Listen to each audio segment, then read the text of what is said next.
सुधाकर बडगुजर यांच्यावर सूडबुद्धीने गुन्हा दाखल करण्यात आलेला आहे असा आरोप संजय राऊत यांनी केलेला आहे।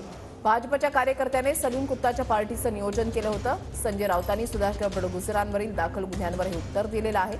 तर संजय राऊत आणि सलीम कुत्ताचे कोणते संबंध याची चौकशी व्हावी, भाजपा आमदार नितेश राणे यांनी ही मागणी केली आहे।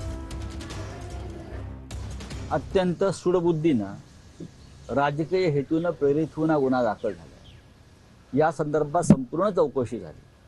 बडगुजर यांच्या याच्यामध्ये कुठेही संबंध नाही, ते आमचे जिल्हा प्रमुख आहेत। खरं म्हणजे ज्या कार्यक्रमाला बडगुजर गेले होते त्या कार्यक्रमाचं नियोजन आयोजन हे भारतीय जनता पक्षाच्या पदाधिकाऱ्यांनी केलं होतं। त्यांच्यावर कारवाई झाली नाही, पण बडगुजर यांची 2 दिवसापूर्वी नाशिक जिल्हा प्रमुखपदी नियुक्ती झाल्यावर ही कारवाई केली। ही भीती आहे आमच्या पदाधिकाऱ्यांची। ज्याच्या जवळचा माणूस सलीम कुत्ता बरोबर दाऊदच्या लोकांबरोबर पार्ट्या करतो, आमच्याकडे ही माहिती कानावर तेव्हा आलेली की या सलीम कुत्ताला पेरोलचा वेळ वाढवण्यासाठी जास्त दिवस देण्यासाठी संजय राऊतचे पण फोन गेलेले तिकडे, त्याची पण चौकशी पोलिसांनी करावी अशी मी मागणी करतो।